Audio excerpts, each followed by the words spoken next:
शब्द कलरव में आप सभी का हार्दिक स्वागत मैं अपनी रचना से कर रही हूँ।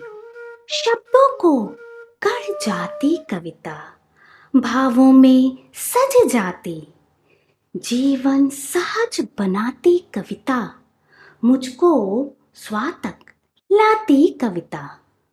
निःसंदेह प्रगीत मन के उद्गारों का सकारात्मक रूप है।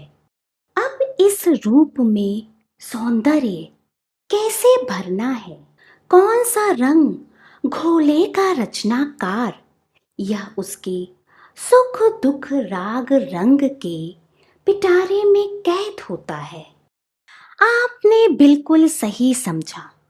यादें यादें ही बाइस्कोप की तरह अचेतन में बिखरी अनुभूतियां सहेजती रहती हैं। काल प्रवाह का वर्षों में फैला हुआ अंतराल भी इन्हें धुंधला नहीं कर पाता और अवसर पाते ही तीव्र आवेग के साथ संवेदनाएं अचानक ही कभी काव्य बन उफन पड़ती हैं तो कभी कहानी का लिबास ओढ़ लेती हैं। ऐसे ही एक संवेदनशील अवस्था में 6 वर्षीय बालिका महादेवी का अंतस द्रवित हो यूं मुखरित हुआ। ठंडे पानी से नहलाती, ठंडा चंदन इन्हें लगाती, इनका भोग हमें दे जाती, फिर भी कभी नहीं बोले हैं, फिर भी कभी नहीं बोले हैं। माँ के ठाकुर जी भोले हैं, माँ के ठाकुर जी भोले हैं।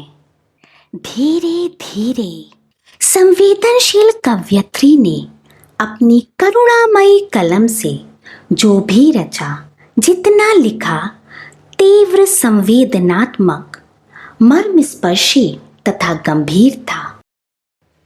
दुख को लेकर स्वयं महादेवी जी का कहना था, सुख दुख के धूप छांव के डोरे से बंधे जीवन में मुझे केवल दुखी क्यों प्रिय है।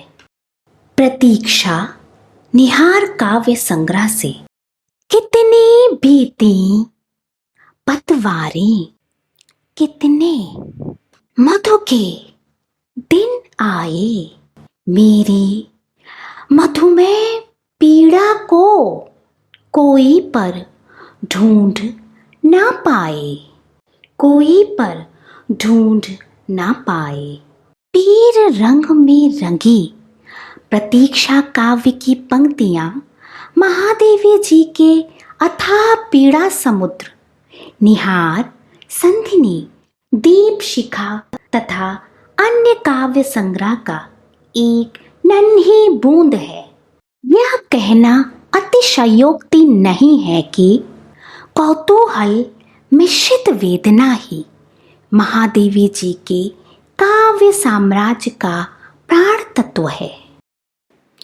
एक पाठक, शोधार्थी तथा रचनाकार के रूप में महादेवी वर्मा जी के काव्य को लेकर मेरे मन में बहुत सारे प्रश्न उमड़ने घुमड़ने लगे। महादेवी का काव्य शोक सागर में क्यों डूबा? क्यों उनकी वेदना ने विरह का चोला पहना? क्या कवित्री की कविताएं उनका आत्म केंद्रित दुख है? ऐसे कई प्रश्नों पर मेरा आकुल मन शोध से पुलक उठा। कई अटकलें, कई कहानियां।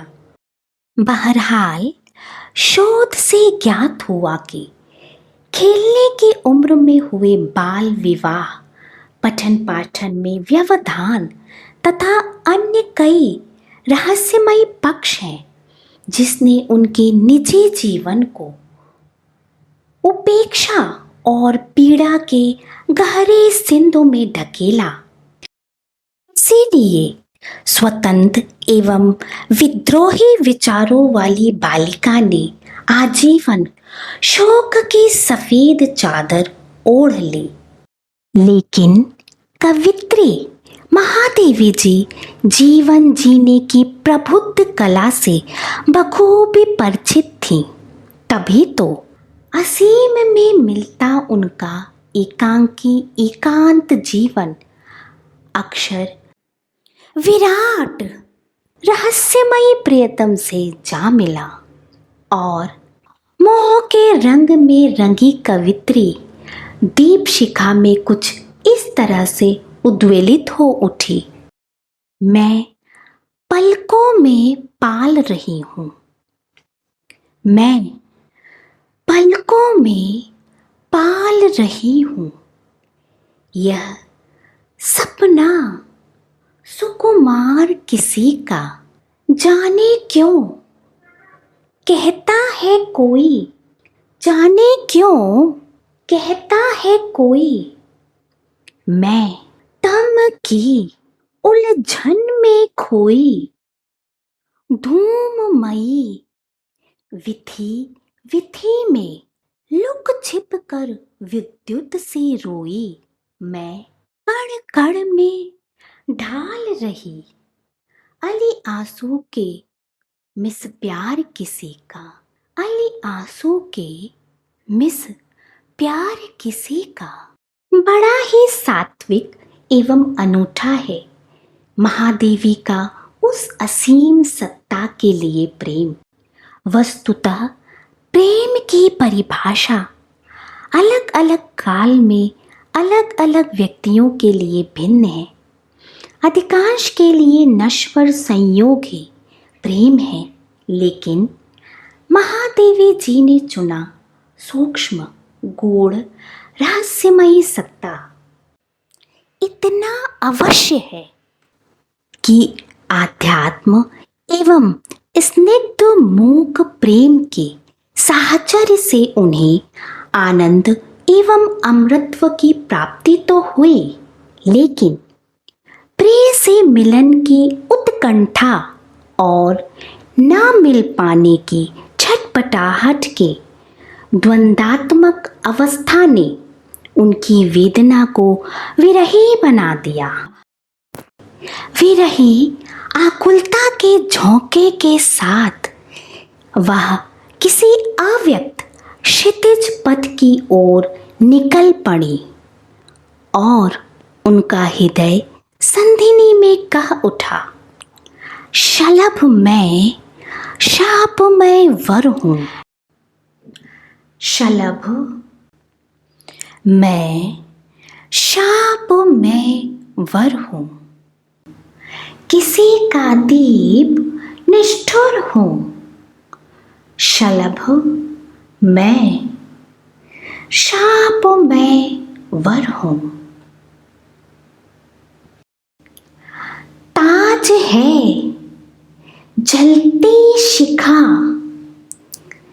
चिंगारियां श्रृंगार माला, ज्वाल अक्षय कोश सी, अंगार मेरी रंगशाला, अंगार मेरी रंगशाला। नाश में जीवित किसी के साधु सुंदर हूँ, शलभ मैं शापमय वर हूँ। हो रहे झर कर दृगों से अग्निकण भी क्षार शीतल, पिघलते उर से निकल निश्वास बनते धूम श्यामल।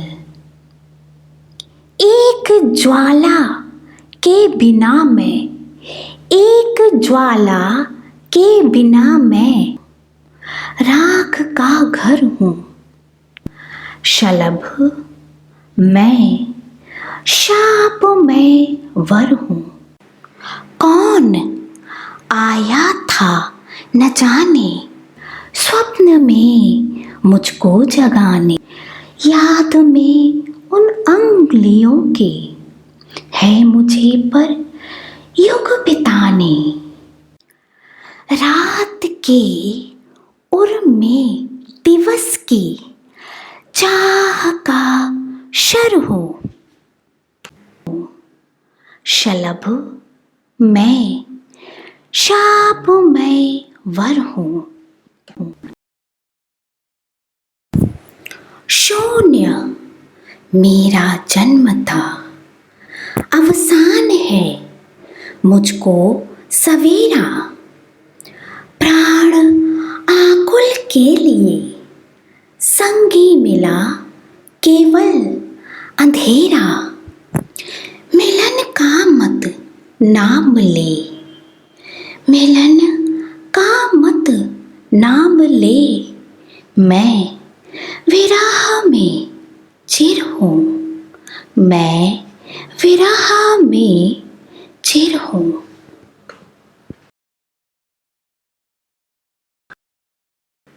अज्ञात परम सत्ता को समर्पित 65 कविताओं का संग्रह संधिनी रहस्य साधना, वेदना, अनुभूति, प्रकृति और दर्शन में डूबा हुआ है, जिसका प्रकाशन 1964 में हुआ।